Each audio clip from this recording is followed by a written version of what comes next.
ข้อที่1บอกว่าให้เนาะให้ px นี่เท่ากับ x ลบ x กำลัง3บวกให้ 3x ลบให้1ทั้งหมดกำลัง 1,990 นี้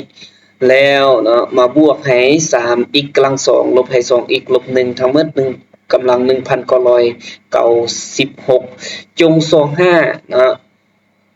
ดีกรีของ px หรือว่าคันของผู้พจน์แม่นเท่าใดต่อมาพจน์เสรีแม่นเท่าใดและผลบว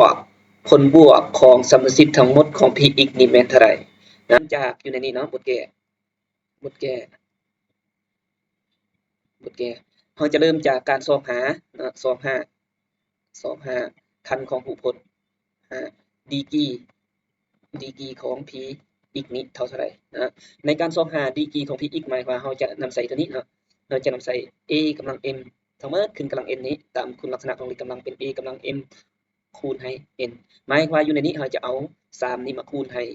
1,990 ได้เท่าไหร่และเอากำลัง2เนาะมาคูณให้ 1,996 ได้เท่าไหร่ซึ่งหมายความว่าคันของผู้พจน์นี้แม่นกำลังใหญ่สุดหรือว่ากำลังสูงสุดซึ่งว่าอยู่ในนี้เนาะกำลังสูงสุดเมื่อเอา2อันมาคูณกันจะตัวที่ใหญ่สุดจะเป็น3มาคูณให้นะ3มาคูณให้ 1,990 นี้คำตอบเท่ากับ 5,970 หรืออื่นมาผู้พจน์คัน 5,970 นะบัดนี้ต่อมาข้อที่ต่อไป25พจน์เสรีนี้25พจน์เสรีพจน์เสรี a0 นะ a0 จะมีค่าเท่ากับ p0 นั่นเองหมายความว่าบอนใดมี x นี้ให้แทนด้วยเลข0นะบอนใดมี x ให้แทนด้วยเลข0หมายความจะได้อยู่ลบ0ขึ้นกำลัง3แล้วมาบวกให้3คูณให้0ลบให้1ทั้งหมด1กำลัง 1,996 บวกให้บัดนี้บวกให้3คูณให้0กำลัง2มาลบให้2คูณให้0ลบให้1ทั้งหมดกำลัง 1,996 นั่นเองเอาคำนวณบัดนี้นะลบ0ขึ้นกำลัง3มันก็ออก0 3คูณ0เป็น0ดังนั้นอยู่ในนี้ยังเหลืออยู่ลบ1ทั้งหมดกำลัง 1,990 นี้แล้วมาบวกให้เบื้องนี้ก็เป็น0คือกันยังเหลืออยู่ลบ1ทั้งหมดกำลัง 1,996 นั่นเองนะและลบ1เนาะเมื่อขึ้นกำลังคู่มันจะออกเป็นค่าบวกลบ1เนาะ1ขึ้นกำลังเท่าใดมันก็ออก1อยู่ดีเนาะหมายความว่าตัวนี้จะออกอยู่1บวกให้1พจน์เสรีของมันเท่ากับ2นะเท่ากับ2นั่นเองต่อมาตัวที่3บัดนี้นะ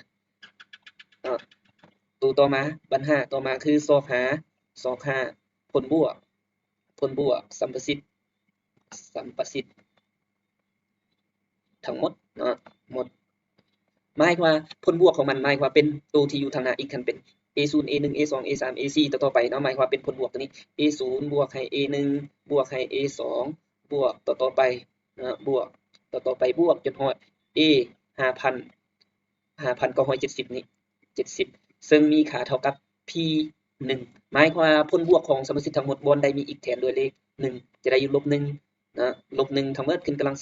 3บวกให้3คูณให้1ลบให้1ทั้งหมดกำลัง 1,990 มาบวกให้3คูณให้1กำลัง2ลบให้2คูณให้1ลบให้1ทั้งหมดกำลัง 1,996 นั่นเองคำนวณบัดนี้คำนวณก็จะเท่ากับนะอยู่ในนี้ลบ1ขึ้นกำลัง3มันก็ออกอยู่ลบ1นะลบ1 3คูณ1เป็น1ลบ1ทั้งหมดขึ้นกำลังลบ1นะตัวนี้ออก3ตัวนี้ออกอยู่ลบ1ทั้งหมดกำลัง 1,990 มาบวกให้3คูณ1กำลัง2มันก็ออก3นะตัวนี้2คูณลบ1เป็นลบ2ลบให้1ทั้งหมดกำลัง 1,996 นั่นเองอยู่ในนี้เมื่อบวกลบเข้ากันเนาะบวก3ลบ1ลบ1พอดีเป็นลบ2บวก3ลบ2นี่พอดีเป็น1กำลัง 1,990 มาบวกให้ตัวนี้3ลบ2เป็น1เป็น0เนาะเบื้องนี้จะเท่ากับ0อยู่ในนี้1จะเท่ากับ1บวกให้0คำตอบจะออกอยู่1นั่นเองเนาะ